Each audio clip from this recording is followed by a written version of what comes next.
Petra Evangelical Deliverance Church presents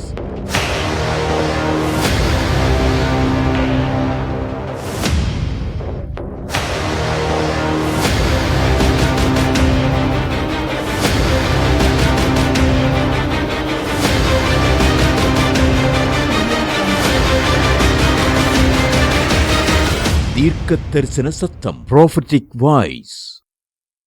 தேவன் தானியேலின் புஸ்தகத்திலிருந்து அதனுடைய 2ஆம் அதிகாரம் வசனம் 20ஆம் வசனத்திலிருந்து 22வது வசனம் வரையிலுமாக ஒரு தீர்க்க தரிசனமாய் தேவன் நம்மோடு கூட பேசும்படியாய் விரும்புகிறார்.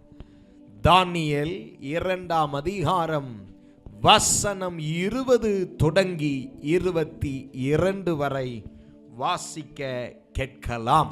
பின்பு தானியேல் சொன்னது, தேவனுடைய நாமத்துக்கு என்றென்றைக்கும் உள்ள சதா காலங்களிலும் ஸ்தோத்திரம் உண்டாவதாக. ஞானமும் வல்லமையும் அவருக்கே உரியது. அவர் காலங்களையும் சமயங்களையும் மாற்றுகிறவர். ராஜாக்களை தள்ளி ராஜாக்களை ஏற்படுத்துகிறவர். ஞானிகளுக்கு ஞானத்தையும் அறிவாளிகளுக்கு அறிவையும் கொடுக்கிறவர். அவரே ஆழமும் மறை பொருளுமானதை வெளிப்படுத்துகிறவர். இருளில் இருக்கிறதை அவர் அறிவார். வெளிச்சம் அவரிடத்தில் தங்கும். உணர்வோடு 21வது வசனத்தை வாசிக்க கேட்கலாம். அவர் காலங்களையும் சமயங்களையும் மாற்றுகிறவர். ராஜாக்களை தள்ளி ராஜாக்களை ஏற்படுத்துகிறவர். ஞானிகளுக்கு ஞானத்தையும் அறிவாளிகளுக்கு அறிவையும் கொடுக்கிறவர். அல்லேலூயா சொல்லுவோம். அமர்ந்து கொள்வீர்களாக. இந்த நாளிலே தேவன் நம்மோடு கூட பேசும்படியாய் தெரிந்தெடுத்த தேவ செய்தியின் தலைப்பு மாற்றுகிறவர். எல்லாரும் சொல்லுங்கள், மாற்றுகிறவர். இந்த தேவன் சகலத்தையும் மாற்றுகிறவர். ஆனால் இவர் யார்? மாறாதவர். மாறாதவர் சகலத்தையும் மாற்றுகிறவராக இருக்கிறார்.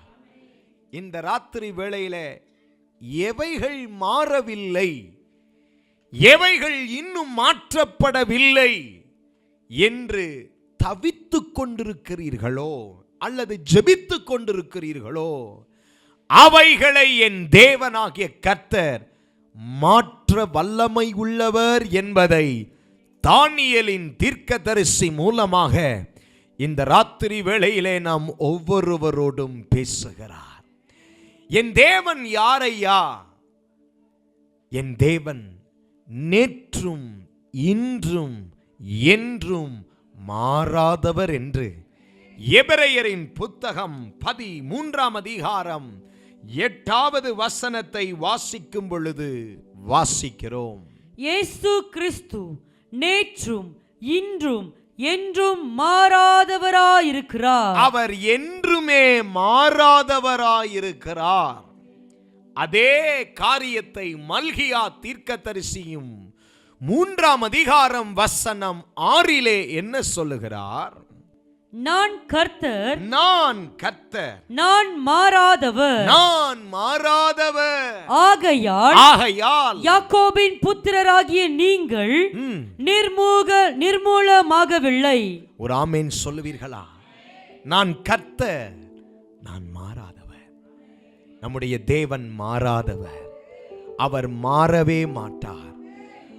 ஆனால் மாறாத தேவன் சகலத்தையும் மாற்ற வல்லமை உள்ளவர் என்பதை தானியேல் பேசுகிறார், உரைக்கிறார்.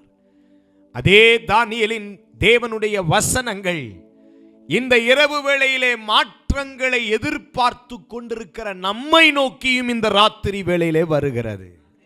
பாஸ்டர், எதுவும் மாறலையே, மாறும் என்று சொல்லி காத்து கொண்டிருக்கிறோம். இன்னும் காரியம் மாறுதலாய் முடியலையே. இன்னும் சில மாற்றங்களுக்காக நாங்கள் ஜெபித்துக் கொண்டிருக்கிறோம். இன்னும் மாற்றங்கள் வரலையே. எனக்கு அருமையானவர்களே, பிரசங்கி புத்தகம் 3ஆம் அதிகாரத்தை வாசிக்கும் பொழுது சாலமோன் ஞானி தன்னுடைய முதிர் வயதிலே ஒவ்வொன்றுக்கும் ஒவ்வொரு காலங்கள் இருக்கிறதாக தீர்க்கமாக ஒவ்வொரு காலங்களையும் அந்த காலங்களில் நடைபெறுகிற விஷயங்களையும் எழுதுகிறார். இடிக்க ஒரு காலம் உண்டு, அழ ஒரு காலம் உண்டு, சிரிக்க ஒரு காலம் உண்டு, நட ஒரு காலம், நட்டதை பிடுங்க ஒரு காலம், கட்ட ஒரு காலம், இடிப்பதற்கு ஒரு காலம் என்று காலங்களை குறித்து முதிர் வயதிலே ஞானி பிரசங்கி புத்தகத்தில் 3ஆம் அதிகாரத்திலே காலங்களை குறித்து விவரித்து பேசுகிறார். There is seasons and times. ஒவ்வொரு காலங்களும் ஒவ்வொரு சமயங்களும் இருக்கின்றன. அந்த காலங்களையும் சமயங்களையும் விளங்கிக் கொள்வதற்கு நமக்கு ஒரு பகுத்தறிவின் அபிஷேகம் இந்த ராத்திரி வேளையிலே வரட்டும். அந்த அபிஷேகம் இருக்குமானால் எந்த காலத்தில் நாம் என்ன செய்ய வேண்டும் என்பதை நாம் அறிந்து செயல்படுவோம். நாம் மௌனமாய் இருக்கும் ஒரு காலம் இருக்குமானால் அந்த மௌனத்தின் காலத்தை தேவன் நமக்கு பகுத்தறிந்து பேசி சொல்லி கொடுப்பாரானால் நாம் மௌனமாய் நடப்போம். இல்லை, இது பேச வேண்டிய காலம் என்று தேவன் நமக்கு அந்த சமயத்தையும் காலத்தையும் குறித்த ஒரு அறிவை நமக்கு தருவாரானால் நாம் பேச வேண்டியதை பேசுவோம். Sometimes we have to be silent, sometimes we have to speak. நானும் நீங்களும் சில நேரம் அமர வேண்டும், சில நேரம் நடக்க வேண்டும், சில நேரம் யுத்தம் செய்ய வேண்டும், சில நேரம் அமர்ந்திருந்து அவரே தேவன் என்று அறிய வேண்டும், சில நேரம் அழுது ஜெபிக்க வேண்டும், சில நேரம் பாடி கர்த்தரை கீர்த்தனம் பண்ண வேண்டும். There is seasons and times in our life. அந்த காலங்களையும் சமயங்களையும் குறித்து தானியேல் சொல்லுகிறார். அந்த காலத்தையும் சமயங்களையும் அவர் மாற்றுகிறவர். ஓ, கையை உயர்ந்து ஒரு ஆமென் வரலையே. கர்த்தர் நம்மோடு பேசுகிறார் தானே. ஆவியானவர் நம் மத்தியில் இறங்கி இருக்கிறதை உணர்கிறீர்களானால் கையை நல்லா உயர்த்தி கொஞ்ச நேரம் ஆண்டவரை பிரைஸ் பண்ணுங்க. எல்லாரும் ஆண்டவரை துதிக்கணும். கர்த்தாவே, மாறாதவரை நான் ஆராதிக்கிறேன், மாற்றமில்லாதவரை ஆராதிக்கிறேன், மாறாத உண்மை உள்ள தெய்வத்தை நான் ஆராதிக்கிறேன். I am worshiping a God who is never change. ஒரு நாளும் மாறாத ஒரு unchanging God, ஒரு மாறாத தெய்வத்தை நான் ஆராதனை செய்கிறேன் ஐயா. ஸ்தோத்திரங்களை ஏறெடுப்போம், நன்றியை சொல்லுவோம், அவரை மகிமைப்படுத்துவோம். ஓ ஹalleluya. மாறாதவரே உமக்கு நன்றி, நன்றி ஆண்டவரே. மாறாதவரே உமக்கு நன்றி அப்பா. உம்முடைய வார்த்தைகளில் மாற்றம் இல்லாதவரே உமக்கு நன்றி அப்பா. மாறாத ஒரு தெய்வம் மாற்றங்களை உண்டு பண்ணுகிறவர் என்று இந்த ராத்திரி வேளையிலே சத்தியத்தை கேட்கிறோமே. இந்த சத்தியத்தை கேட்கிற நேரத்திலே மாற்றப்படாதவைகள் மாறுவதாக, மாற்றப்படாதவர்கள் மாற்றப்படுவார்களாக, மாறாத என் பிள்ளைகள் மாறுவார்களாக, மாறாத என் புருஷன் மாறுவானாக, மாறாத என் மனைவி மாறுவாளாக, மாறாத என் சூழ்நிலைகள் மாற்றி அமைக்கப்படுவதாக. தானியேல் சொல்றாரு 21ஆம் வசனத்திலே 2:21, அவர் காலங்களையும் சமயங்களையும் மாற்றுகிறவர். உங்களுக்கு முன்பாக தேவன், மாறாத தேவன் 5 காரியத்தை மாற்றுவார் என்று குறிப்போடு கூட உங்களுக்கு முன்பாக பேச விரும்புகிறேன். எதை தேவன் மாற்றுவார்? தேவன் விசேஷமாக ஒரு 5 காரியத்தை மாற்றுவார். முதலாவதாக வாசிக்க கேட்கலாம். சங்கீதம் 30:11. 30ஆம் சங்கீதம் அதனுடைய 11வது வசனத்தை வாசிக்க கேட்கலாம். என் புலம்பலை ஆனந்த களிப்பாக மாற பண்ணினி. என் புலம்பலை ஆனந்த களிப்பாக மாற பண்ணினி. என் மகிமை அமர்ந்திராமல் உம்மை கீர்த்தனம் பண்ணும்படியாக நீர் என் இரட்டை களைத்து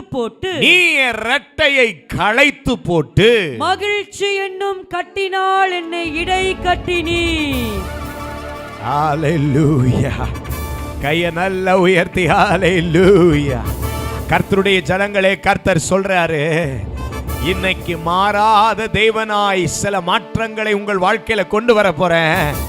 முதல்ல இந்த வருஷ துவக்கத்திலேயே உன் புலம்பலை ஆனந்த மகிழ்ச்சியாய் மாற்ற போகிறேன். எனக்கு தெரியல எதை குறித்து நீங்கள் புலம்பிக் கொண்டிருக்கிறீர்கள் என்று. ஆனால் சகல புலம்பல்களையும் தேவன் நன்மைக்கு ஏதுவாக மாற பண்ணுகிறார். புலம்பலை மாற்றுகிறவர் ஒருவர் உண்டு. புலம்பலை மாற பண்ணுகிற ஒருவர் உண்டு. அந்த தேவனுக்கு ஸ்தோத்திரம் உண்டாகட்டும். பிரியமானவர்களே, என் புலம்பலை ஆனந்த களிப்பாய் மாற பண்ணினவரே. மாற்றுகிறவர் கர்த்தர் தான். புலம்ப ஒரு காலம் இருந்தது, அழ ஒரு காலம் இருந்தது.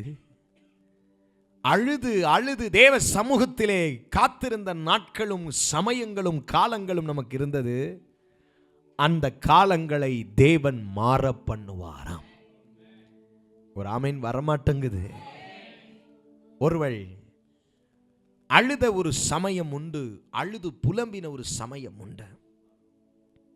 வேதத்திலே அன்னாள் அழுது புலம்பினாள்.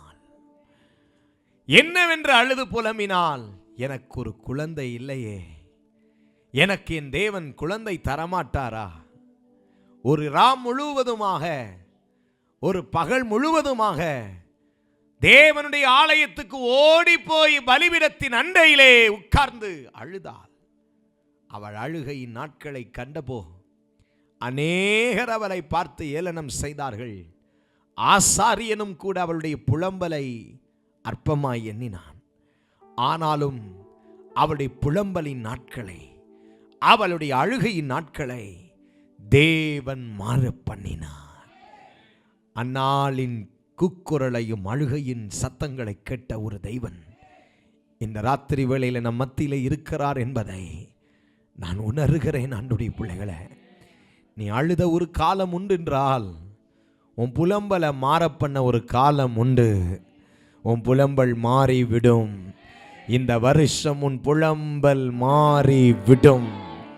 வாசிக்க கேட்கலாம். 1 சாமுவேல் 1:27. இந்த பிள்ளைக்காக விண்ணப்பம் பண்ணினேன், இந்த பிள்ளைக்காக நான் அழுதேன், இந்த பிள்ளைக்காக புலம்பினேன், இந்த பிள்ளைக்காக நான் வேண்டுதல் செய்தேன். நான் கர்த்தரிடத்தில் கேட்ட என் விண்ணப்பத்தின்படி, ஏன் கர்த்தரிடத்தில் நான் கேட்ட என் விண்ணப்பத்தின்படியே எனக்கு கட்டளையிட்டார், எனக்கு கட்டளையிட்டார். ஆமென் சொன்ன உங்களுக்கு, உங்க ஜெபத்துக்கு, உங்க வேண்டுதலுக்கு கர்த்தர் கொடுக்கிற தீர்க்க தரிசனமான வசனம். கர்த்தர் சொல்றாரு, இந்த வருஷம் முதல் மாதம் முடிகிற கட்டத்துக்கு வந்திருக்கிற உனக்கு சொல்லுகிறார், இந்த வருஷம் உன் புலம்பலை ஆனந்த களிப்பாய் மாற பண்ணுவேன். அதற்கு உன் ஜெபத்தை நான் கேட்டுவிட்டேன், உன் வேண்டுதலை நான் கேட்டுவிட்டேன். புலம்பின நாட்கள் முடிந்தது. ஒரு ஆமென் சொல்லுவோமாக. புலம்பலின் நாட்கள் சாதாரணமான நாட்கள் அல்ல. ஒவ்வொரு மனிதனுடைய வாழ்க்கையிலும் அவன் கடந்து போகிற பாதைகளிலும், அவர் கடந்து போகிற பாதைகளிலும் புலம்பல் ஒவ்வொருவருக்கும் உண்டு. புலம்பாத மனுஷியும் புலம்பாத மனுஷனும் இல்லை. They lament of their own life. புலம்பலின் புஸ்தகம் என்றே ஒரு புத்தகம் வேதத்தில் உண்டு. எரேமியா தீர்க்கதரிசி தன் வாழ்க்கையே, பிறந்த நாளையே புலம்பி சபித்த மனிதன். என் பிறந்த நாள் சபிக்கப்படுவதாக என்று சொன்னான். என் தாய் என்னை பெற்ற நாள் இருளடைவதாக என்று சொன்னான். தன் வாழ்க்கையிலே புலம்பின மனிதனுடைய புலம்பலை வாசித்து பார்த்தீர்களானால் அவ்வளவு கொடூரமான புலம்பல்கள். தன் பிறந்த நாளையே ஒரு சாபமான நாள் என்று நினைக்கத்தக்கதான, ஒரு விரக்தியை அடையத்தக்கதான காலங்கள் ஒரு மனிதனுடைய வாழ்க்கையில் வரும். யோபும் தன் பிறந்த நாளை சபித்தான். ஏன் சபித்தார்கள்? ஏன்? தன் வாழ்க்கையிலே கடக்க கூடாத பாதைகளையும், காணக்கூடாத விஷயங்களையும், கேட்கக்கூடாத விஷயங்களையும் கேட்கும் பொழுது பெற்றுக்கொள்ள முடியாத சில சூழ்நிலைகளையும் சில காரியங்களையும் தேவனிடத்தில் நெடுநாளாய் அழுதும் கிடைக்காமல் போன காரியத்தை நினைத்து புலம்பின மனிதர்களுடைய புலம்பல்களை கேட்டு பாருங்கள். அந்த புலம்பலை நாம் ஒரு நாளும் கேட்க முடியாது. ஆனால் தாவீது சொல்றாரு, நான் என் வாழ்க்கையை குறித்து புலம்பின எல்லாம் புலம்பல்களையும் என் தேவன் ஆனந்த களிப்பாய் மாற பண்ணினார். எல்லாமே இன்றைக்கு மாறுகிறது. 2025 வருஷம் கர்த்தருடைய பிள்ளைகளே, கர்த்தருடைய ஊழியக்காரனாய் உங்களுக்கு இந்த பலிபீடத்தில் சொல்றேன், உனக்கு கர்த்தர் உன் புலம்பலை ஆனந்த களிப்பாய் மாற பண்ணுகிறார். விசுவாசிப்பீர்களானால் கையை உயர்த்தி நன்றி இயேசுவே என்று சொல்லுங்க. இரண்டாவதாக தேவன் எதை மாற்றுகிறார்? ஏசாயா 61 அதிகாரம் வசனம் 1 வாசிக்க கேட்போம். கர்த்தராகிய தேவனுடைய ஆவியானவர் என் மேல் இருக்கிறார், சிறுமைப்பட்டவர்களுக்கு சுவிசேஷத்தை அறிவிக்க கர்த்தர் என்னை அபிஷேகம் பண்ணினார். இருதயம் நொறுங்குண்டவர்களுக்கு காயம் கட்டுதலையும், சிறைப்பட்டவர்களை விடுதலை செய்யவும், கட்டுண்டவர்களை கட்டவிழ்க்குதலை கூறவும், கர்த்தருடைய அனுக்கிரக வருஷத்தையும் நம்முடைய தேவன் நீதியை சரிக்கட்டும் நாளை கூறவும், துயரப்பட்ட அனைவருக்கும் ஆறுதல் செய்யவும். ஒரு ஆமென் சொல்ல மாட்டீங்களா? எல்லாரும் சொல்லுங்கள். சிறையிருப்பை மாற்றுவார். He changes captivity. ஒவ்வொரு தேவனுடைய பிள்ளைகளுக்கும் பல வகையான சிறையிருப்பு உண்டு. சாத்தானால் சிறையிருப்பு, பாவத்தினாலே உண்டாகும் சிறையிருப்பு, உலகத்தால் உண்டாகுகிற சிறையிருப்பு, வியாதியினாலே உண்டாகுகிற சிறையிருப்பு, கடன் என்கிற சிறையிருப்பு. உங்கள் வாழ்க்கையில எந்த சிறையிருப்போடு இந்த ராத்திரி வேளையில வந்திருந்தாலும் கர்த்தர் சொல்றாரு, கட்டுண்டவனை கட்டவிழ்ப்பேன், சிறைப்பட்டவனை நான் சிறையிலிருந்து விடுதலை செய்வேன். அந்த நாள் ரொம்ப நாள் அல்ல, அந்த நாள் இந்த நாள். ஓ, கர்த்தர் சொல்றாரு, இன்றைக்கு அது நாள். இன்றைக்கு தான் அந்த சிறையை மாற்றப் போகிற நாள். இந்த நாள் தான் அந்த சிறையிருப்பை உனக்கு திருப்ப போகிற நாள். தெற்கத்தின் வெள்ளத்தை திருப்புவது போல் நான் ஜனத்தினுடைய சிறையிருப்பை திருப்புவேன் என்று சொன்னாரே. உங்கள் சிறை வாழ்வு எதிலே இருக்கிறது என்று தெரியல. ஆனா பெட்ரா ஜெபி திருச்சபையே, கர்த்தர் மாற்றங்களை உண்டு பண்ணுகிறதிலே ஒரு மிக முக்கியமான மாற்றம். உன் சிறையிருப்பை மாற்ற பண்ணுகிறார். அவர் மாற பண்ணுகிறார். உன் சிறையிருப்பு மாறுகிறது. அந்த நாளுக்கு ஒரு பெயர் உண்டு. எல்லாரும் பக்கத்தில் தட்டி சொல்லுங்க, சிறையிருப்பு மாறுகிறதுக்கு ஒரு நாள் உண்டு. அந்த நாளுக்கு ஒரு பேர் உண்டு. என்ன பேர் தெரியுமா? நீதியை சரிகட்டும் நாள். ஐயோ, உங்ககிட்ட போய் சொன்ன பார்த்தீங்களா? என்ன நாள் அதுக்கு பேரு? இன்னும் ஒரு முறை சொல்லுங்க. ஆண்டவர் உங்களுக்கு நீதி செய்வார். நீதி செய்து உங்களை அந்த சிறையிருப்பிலிருந்து வெளியே கொண்டு வருவாரா? அதற்கு நீதியை சரிகட்ட ஒரு நாளை தேவன் நியமித்து வைத்திருக்கிறார். நான் என்ன தப்பு பண்ணேன்? நான் ஏன் இந்த வியாதியை சுமந்துகிட்டு இருக்கிறேன்? நான் ஏன் என்ன தப்பு பண்ணேன்? நான் ஏன் இந்த கடனை சுமந்துகிட்டு இருக்கிறேன்? நான் என்ன தப்பு பண்ணேன்? நான் ஏன் இந்த சிறையிருப்பில் இருக்கிறேன்? கர்த்தருடைய பிள்ளைகளே, நீங்கள் சிறைப்பட்டதற்கு காரணம் எத்தனையோ காரணங்கள் இருக்கலாம். ஆனால் நீங்கள் நீதி உள்ளவர்களாய் இருந்தும் உங்களை சில வல்லமைகள் சிறைப்படுத்தி இருக்குமானால், சில மனிதர்கள் உங்களை சிறைப்படுத்தி இருப்பார்களானால், நீங்கள் செய்யாததை செய்ததாக உங்களை கூறி உங்களுடைய ஆவியை, உங்கள் ஆத்துமாவை சிறைப்படுத்தி இருப்பார்களானால், சில நேரம் நம்ம செய்யாத தப்புக்கு சில தண்டனையை அனுபவிக்கும் போது ஒவ்வொரு நாளும் சாகுகிறது போல இருக்கும். ஒரு ஆமேன் சொல்ல மாட்டீங்களே. என் வாழ்க்கையில ஏன் பாஸ்டர் ஒன்று மாதிரி ஒன்று வந்துட்டே இருக்கு, ஏன்? அந்த கேள்விக்கு பதில் இல்லாமல் இருக்கும் பாருங்க, அதே ஒரு பெரிய சிறையிருப்பு. ஏன் பாஸ்டர் எனக்கு அவங்க இப்படி செய்தாங்க, ஏன் இப்படி பேசுறாங்க, ஏன் இவர்கள் இப்படி சொல்றாங்க? கர்த்தருடைய பிள்ளைகளே, அந்த நாள் ரொம்ப சமீபமாயிற்று. உன் சத்துருக்களுக்கு முன்பாக கர்த்தர் உனக்கு நீதியை சரிகட்டுவார். இயேசுவின் நாமத்தில் சொல்றேன், பெற்றுக்கொள்கிறவர்கள் பெற்றுக்கொள்ளுங்கள். அந்த நாள் வந்துவிட்டது. உன் சத்துரு வெட்கப்பட்டு போவார்கள், உன் ஜனங்கள் வெட்கப்பட்டு போவார்கள். நீ யார் என்கிறது அறியாமல், உங்க தலைமையில் இருக்கிற அபிஷேகத்தை உணர்ந்து கொள்ளாமல், உங்களை பார்த்து ஏளனம் செய்தவர்களின் மத்தியிலே கர்த்தர் சொல்றாரு, நான் நீதியை சரி கட்டுகிற நாள் வருகிறது. அந்த நீதியை நான் சரி கட்டும் போது நீ சிறை இருப்பிலிருந்து வெளியே வருவாய். நீ சிறை இருப்பிலிருந்து வெளியே வருவாய். அந்த வியாதியிலிருந்து வெளியே வருவாய். அந்த குற்றத்திலிருந்து வெளியே வருவாய். உன் பிள்ளையை அந்த பழி வாங்கின வல்லமையிலிருந்து, சிறை இருப்பிலிருந்து வெளியே கொண்டு வருவேன். கையை நல்லா உயர்த்தி நன்றி அப்பா, நன்றி அப்பா. கர்த்தர் இறங்குறாருங்க. மாற்றங்களை உண்டு பண்ணுகிறவர் உங்க வீட்டுக்குள்ள இறங்குகிறாருங்க. உங்க சூழ்நிலையில இறங்குறாருங்க. அவர் இறங்குகிறார், அவர் இறங்குகிறார். ஷகதா லகதா லீகதா ரஹுத்துனி அம்மா லகதா லீகதா ரஹஸ்பகலாதி அந்தனா. கர்த்தர் இப்போதே உன் சத்துருக்கள் வீட்டில் இறங்குறாரு.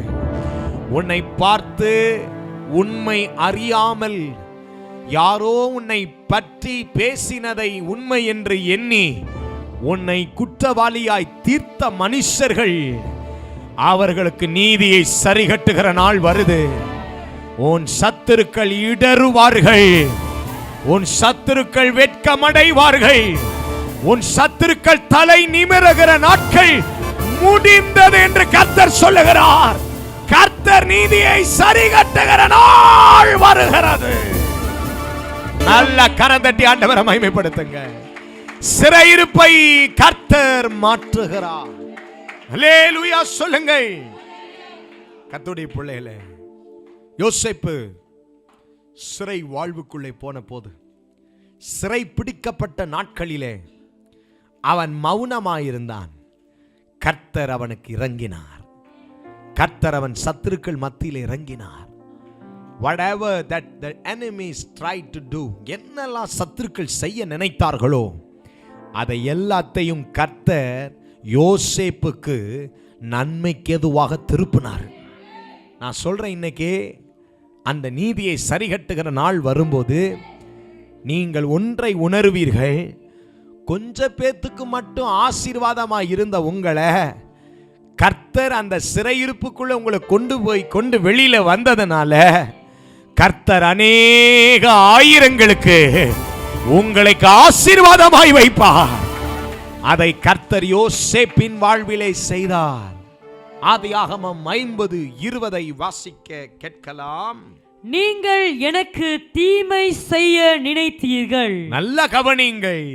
யோசேப்பு சத்துருக்களை பார்த்து சொல்லுகிறான், நீங்கள் எனக்கு தீமையை செய்ய நினைத்தீர்கள். தேவனோ இப்பொழுது நடந்து வருகிறபடியே, இப்போதும் நடந்து வருகிறபடியே வெகு ஜனங்களை. ஹலோ ஐயா, எத்தனை ஜனங்களை? ஹலோ பிரதர், எத்தனை ஜனங்களை? கொஞ்ச நாள் யோசேப்பு ஒரு அடிமையா இருந்தான். யோசேப்பை யாருக்குமே தெரியாது, யோசேப்புடைய முகவரி யாருக்கும் தெரியாது, யோசேப்பு யாருன்னே யாருக்குமே தெரியாது. போர்த்திப்பார் வீட்டில் ஒரு நல்ல வேலைக்காரனாக இருந்தான்ற மட்டும்தான் அவனுக்கு முகவரி. ஆனால் சிறை இருப்பிலிருந்து கர்த்தர் அவனை வெளியே கொண்டு வந்த பின்பு கர்த்தர் அவனை வெகு ஜனங்களுக்கு உயிரோடு காக்கும்படிக்கு, அநேக ஜனங்களுடைய உயிரை காக்கும்படிக்கு அதை நன்மையாக முடிய பண்ணினார். கர்த்தர் அதை என்னவா முடிய பண்ணினாரு? நன்மையாக. பக்கத்துல தட்டி சொல்லுங்க, உன் முடிவு நன்மையா முடியும். தட்டி சொல்லுங்க, உன் முடிவு நன்மையா முடியும். அல்லேலூயா சொல்லுவோம்.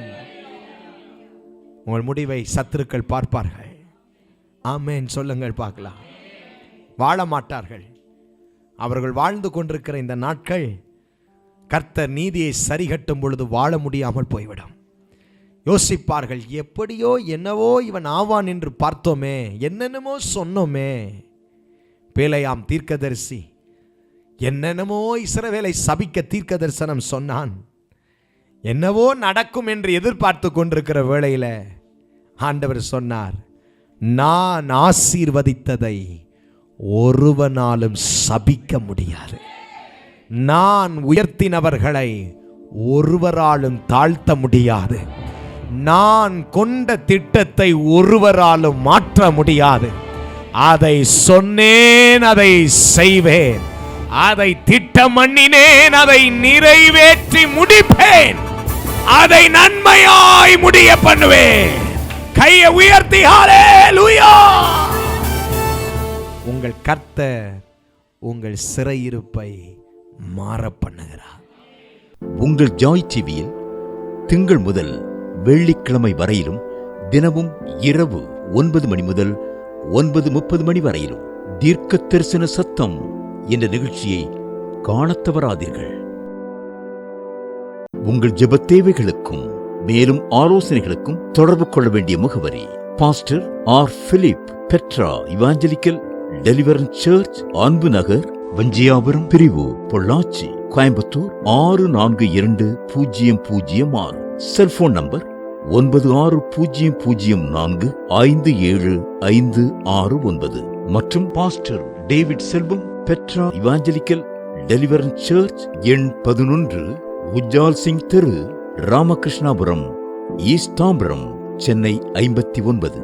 தொடர்பு கொள்ள 8939676077. Our address: Petra Evangelical Deliverance Church, number 6, Jalan, PTP 1/1, Taman, Perindustrian, Tosik, Perdana 47120, Puchong. For prayers 601163921522.